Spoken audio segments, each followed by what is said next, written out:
Most revolutions choose a side, between class struggle and national liberation, or between workers' rights and independence. But in Ireland, something unique happened. A movement emerged that refused to separate these fights.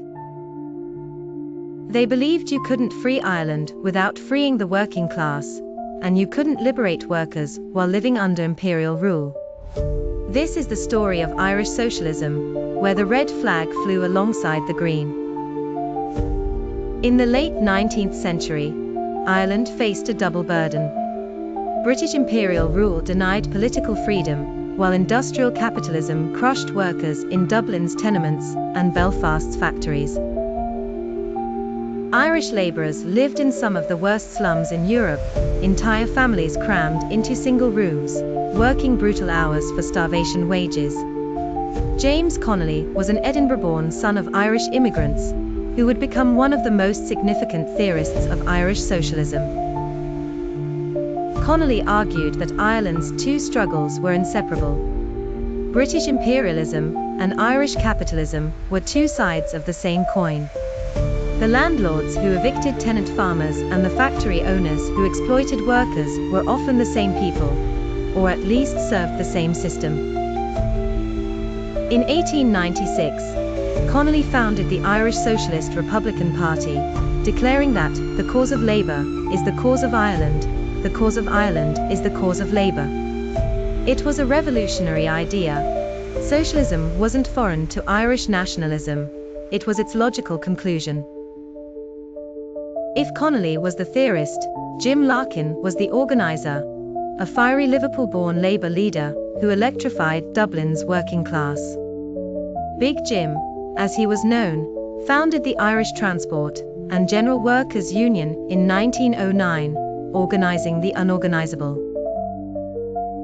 Unskilled labourers, dockers, carters, the poorest of the poor. Larkin didn't just negotiate.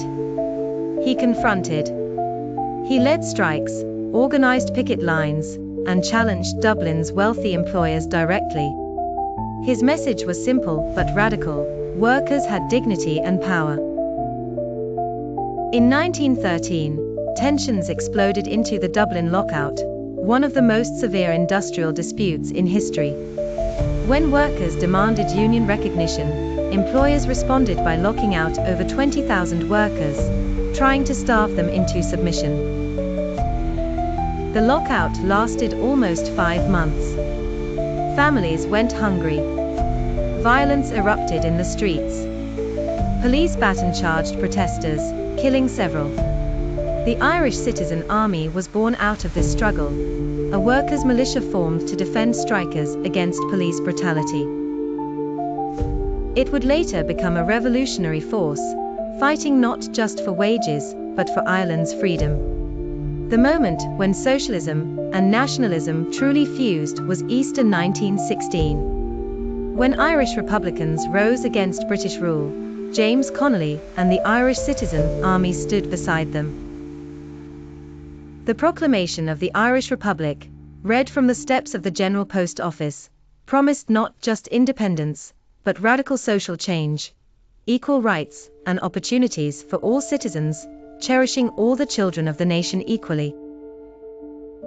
But after independence, Ireland's conservative establishment sidelined the socialist vision. The red flag was lowered. The revolution became respectable, nationalist, but not radical, free, but not equal. The Irish socialist movement's dream of fusing class struggle with national liberation was only partially realized. Independent Ireland would struggle with poverty, inequality, and emigration for decades. Yet the vision persisted, in labour movements, in housing campaigns, in the continuing fight for economic justice. Connolly and Larkin had planted a seed, the idea that true freedom means more than flying your own flag. It means workers having power, families having homes, and dignity for everyone, not just the wealthy few.